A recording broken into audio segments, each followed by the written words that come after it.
Hello guys, तो अभी है सुबह के बजे 7:37 और मैं निकल चुका हूँ शॉप के लिए। और अब इधर मैंने नाश्ता कर लिया, नहा लिया, मस्त रेडी होके निकल चुका हूँ।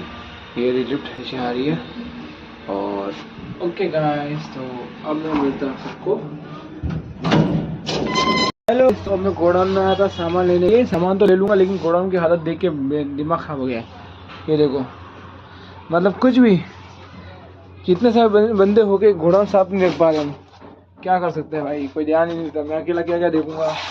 मेरे को हमारे डब्बे एंड पड़े कहीं भी। तो कोई बात नहीं गाइस, जब मिलते हैं आपको बाद में। हो जाएगा लेट तो सिर चिल्लाएंगे भाई। इनमें से एक डब्बा लेके जाना है मुझे, तो मिलता हूँ मैं आपको बाद में।